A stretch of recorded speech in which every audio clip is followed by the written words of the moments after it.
World War III రాబోతుందా? ఇప్పటి యుద్ధం గన్స్‌తో కాదు, ఆల్గోరిథమ్స్‌తో జరుగుతుంది. అమెరికా, ఇజ్రాయెల్, ఇరాన్ వార్‌లో ఏఐ టెక్నాలజీ ఎలా యూజ్ చేస్తున్నాయి? ఏ కంట్రీ ఏఐని మోస్ట్ ఎఫెక్టివ్‌గా యూజ్ చేస్తుంది? టెక్నికల్ కంపారిజన్ ఈ వీడియోలో ఎక్స్‌ప్లెయిన్ చేస్తా. First one, AI infrastructure. అంటే ఏఐ క్రియేట్ చేయడానికి మరియు రన్ చేయడానికి కావాల్సిన ముఖ్యమైన కాంపోనెంట్స్. ఏఐ ఇన్ఫ్రాస్ట్రక్చర్లో అమెరికా టాప్ పొజిషన్లో ఉంది. బికాజ్ అమెరికా దగ్గర ఎన్విడియా ఉంది, world top AI chip maker. Second one, battle field speed. అంటే ఎనిమి అటాక్ చేస్తే మనం ఎంత ఫాస్ట్గా రియాక్ట్ అవుతామో అదే battle field speed. For example, enemy country నుండి మిసైల్ వస్తుంది. దాన్ని చూసి మిసైల్ వస్తుంది అని ఇమీడియట్గా డిటెక్ట్ చేసి డిఫెన్స్ సిస్టమ్కి చెప్తుంది. డిఫెన్స్ మిసైల్ లాంచ్ చేస్తారు. ఇది ఎంత ఫాస్ట్గా జరిగితే అంత సేఫ్, లేకపోతే డేంజర్. Drone scale. ఎంత ఎక్కువ డ్రోన్స్ని ఒకేసారి పంపగలరు అండ్ ఆ డ్రోన్స్ ఎంత ఇంటెలిజెంట్గా పనిచేస్తాయి అన్నదే drone scale. Cyber AI. Enemy country మన కంట్రీ డేటాబేస్ని హ్యాక్ చేస్తే గవర్నమెంట్ వెబ్సైట్స్, బ్యాంక్స్ అన్నింటినీ మ్యానిపులేట్ చేస్తాయి.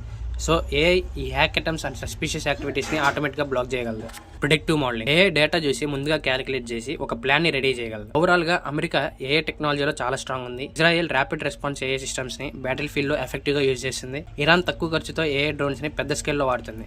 ఏఐ ఇన్ఫ్రాస్ట్రక్చర్, బ్యాటిల్ ఫీల్డ్ ఏంటి అసలు ఇవన్నీ? ఇదే కాదు, ఇంకా చాలా technical terms and advanced concepts ఉన్నాయి. మీకు ఏ కంటెంట్ క్రియేటర్ ఇలాంటివి ఎక్స్ప్లెయిన్ చేయడం వారని కామెంట్ చేయండి. ఇవన్నీ కవర్ అయ్యేలా ఒక కంట్రీ మిలిటరీ ఏఐ అండ్ టెక్నాలజీని ఎలా యూజ్ చేస్తుంది, ఎలా వర్క్ అవుతాయి, చిన్నపిల్లలకు కూడా అర్థమయ్యేలా లాంగ్ వీడియో చేస్తా. Thank you for watching.